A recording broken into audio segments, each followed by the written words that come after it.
Air traffic controllers are in the spotlight now after the deadly crash in Washington. Many are wondering if the shortage of workers in the tower at Reagan National played a contributing role in the accident. Chief Transportation Correspondent and pilot May Beeler is back with us. And May, officials have said that there was one person potentially doing the job, or not potentially, actually doing the job of two people.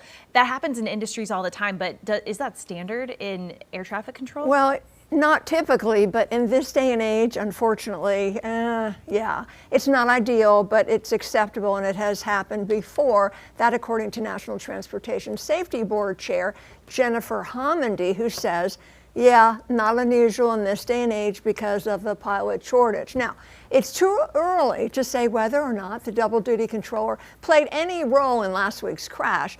And typically at DCA Reagan National, one controller, works helicopter traffic while another separates airplanes, but reports do reveal only one controller worked those two stations the night the Black Hawk helicopter and the American Eagle jet collided. So we all know runway incursions and near misses, oh boy, they've made headlines over the past years. And while no one was hurt in those incidents, nerves were rattled. I caught up with Captain Sully Sullenberger, aviation safety expert, former U.S. ambassador to the International Civil Aviation Organization, and of course, best known for his actions as captain of U.S. Airways Flight 1549, the Miracle on the Hudson. Now, while we met to discuss upcoming changes to the Sullenberger Aviation Museum, I asked about air traffic control concerns. Worried about the shortage, the air traffic controller shortage at all? Of course I'm concerned. Yeah. We need to do a better job of providing the staffing in all the positions that are needed, but it's going to take time. It's going to take years. Well, that doesn't sound promising. Why years? Why not months to fill these roles? I know. It's the training. It is super, super involved. It's not just a matter of months. Like Captain Sully said, it's years. So, many experienced air traffic controllers, too, are now retiring. They're either aging out, they have to mandatory retire at age 56, or they burn out or they're fatigued. So it's going to take a while to get all the towers and control centers fully staffed. And the shortage has really been going on for many years. So when we talk about a shortage, how short are we talking here?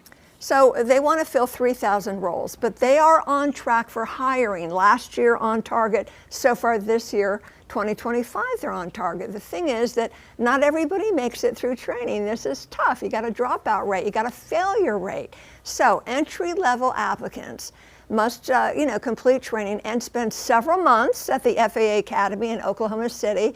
They're paid while in training. If they graduate from the academy, then they are placed in locations across the country to gain up to, listen to this, 3 years on-the-job experience before becoming a certified professional controller. The job is full-time with some additional hours. Most facilities are open 24/7, 365 days a week. You work days, evenings, night shifts, weekends, and holiday. Tough job, folks.